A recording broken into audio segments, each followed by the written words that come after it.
on 95.7 The Game.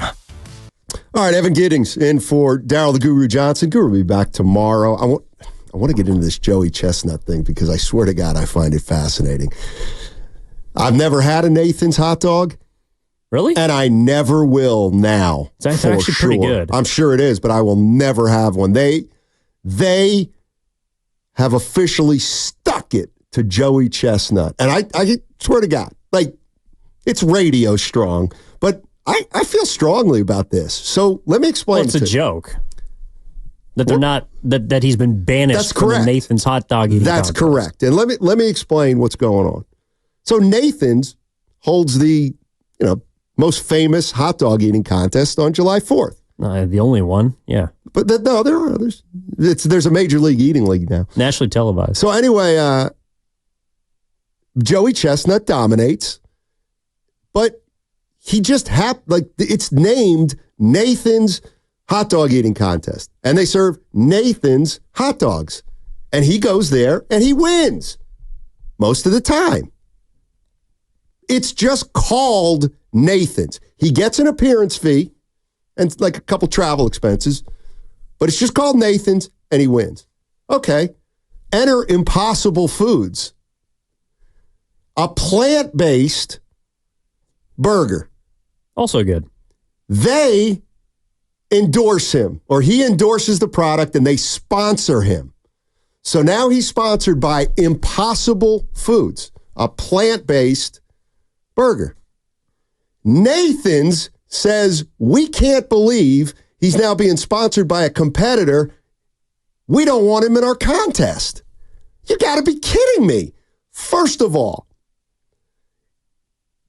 Nathan's is just the name of it, and he goes and wins it. Secondly, when has a plant-based burger ever competed with a real burger? It's not the same thing. It's an entirely different product marketed to completely different people with different eating habits.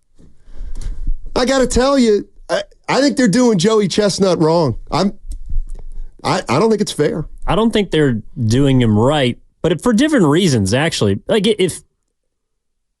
I could see someone at Impossible saying, this number one carnivore on planet Earth, like this Tyrannosaurus Rex of hot dog eating competitions, if he's thinking about going vegan, other people might also. I mean, Joey Chestnut can eat anything under the sun faster than you. Yeah, like if Jesus Christ came out and said he was a Muslim, I think a lot of Christians might have a problem with that. But Joey Chestnut would win an asparagus eating contest. He's that good. Yeah.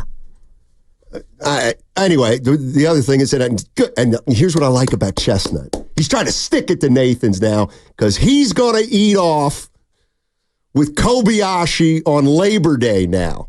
That's right. They're forming a super team like the Warriors did, and they're gonna do an eating contest on Labor Day. And you know what? And I got to tell you this. I didn't know this was coming, but this is a wonderful, wonderful text that has now made my day. As a lifelong Steiny hater, yeah, you want to read the rest of it? Finally, I have some respect for him. Absurd that Joey Chestnut is not eating. Well, and the greatest athlete of my generation. That's where Nathan's messed Jordan, up. Appreciate it. Thinking that they were bigger than the sport. Exactly. That's why I dislike Nathan's, because they think that they own eating hot dogs. It is telling Joey Chestnut he can't participate in the July 4th Nathan's hot dog eating contest. First of all, it should be called the hot dog eating contest. Nathan's is just a brand that sponsors it and that happens to host it because a couple guys back in 1914 decided to measure their level of patriotism by who could eat the most hot dogs. Yep. That's the origin of the story. And so if Nathan's is telling Joey Chestnut that he can't go and compete in this whatever competition, you know what? Have it outside, because that's the most patriotic thing that has happened in the last 100 years. Telling Joey Chestnut that he can't be a part of the July 4th hot dog eating contest might be the most un-American thing I've ever heard in my life. I completely... And here's the other thing. Hey, Nathan's, why don't you sponsor Joey Chestnut. Pay him money like Impossible Foods is. Why isn't Nathan's? Why isn't Chestnut a spokesman for Nathan's making big money? Money time! This is because they're trying to take advantage. They're penny pinchers. They're kind of like the 49ers. They're penny pinchers. I want to see a brand analysis. Which is bigger, Joey Chestnut or Nathan's hot dogs? See, I didn't even know it was hot dogs. I almost said burgers. Well, we just found out. You know why? Because I'm going to be locked into Joey Chestnut versus Kobayashi. I am too. I'm boycotting the July 4th. Can we get a third entry? A grizzly bear? Because I'm taking Chestnut. Do you ever see that? I mean, it's unbelievably impressive. Well, it's also a little physically concerning. Well, I think Dibley has interviewed Joey Chestnut many times. We'll talk about that on the crossover. Yes, Kay. Yeah, real quick. What kind of hot dogs are they to use? Because if they're smart, they'll go with the other East Coast, which I think the better brand. Burke's Franks? No, Sabrett. Oh, do you know about Sabrett? No. Every hot dog vendor in New York City uses Sabrett. Okay. If you know, you know. So All right. I think they should get in on the game. Why not? And here's what I would like to see: this kind of hot dog eating contest, though. Don't let them soak it. Don't let them soak the hot dogs. They have to. Well, but that's the whole point. I know, but I would like to see they should have. It doesn't make it any less impressive. It's got nowhere to go. They should have a wet version and then a dry version. You know what I mean? You know who's been missing out for the last, half century of who to sponsor, who to clean up on this? Is porta potties. I swear.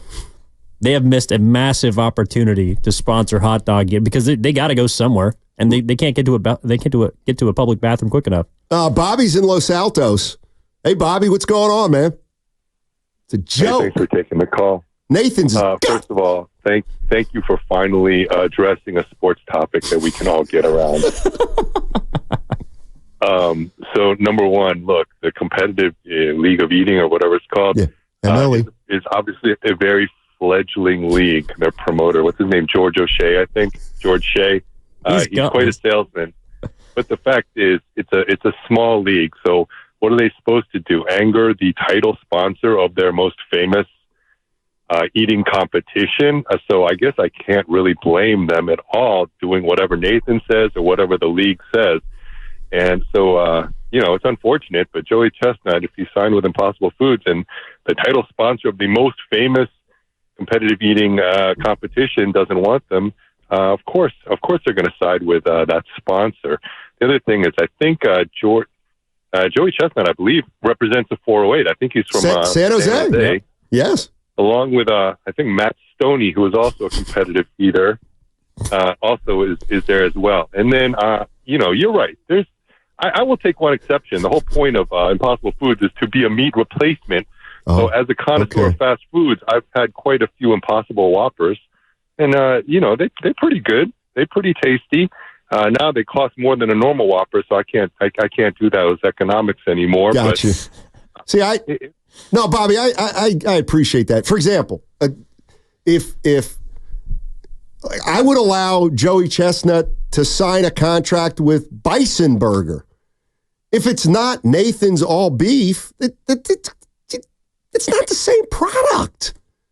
It's not the same product, Evan. Well, he also only, quote unquote, represents your brand one day a year. It isn't like he's walking around and there's a tour to Nathan's hot dog. Like there isn't, 4 major hot dog eating contests that are all sponsored by Nathan's. They get one day a year, and it's probably the only time I ever think about competitive eating. Listen, for the MLE, which is not mid-level exception. Here's the bottom line. Joey Chestnut put Nathan's on the map, not vice versa. That segment was sponsored by Liberty Mutual. Hi, we're Comparing Insurance Agency. Never heard of us? We know. But to help it stick that our local agents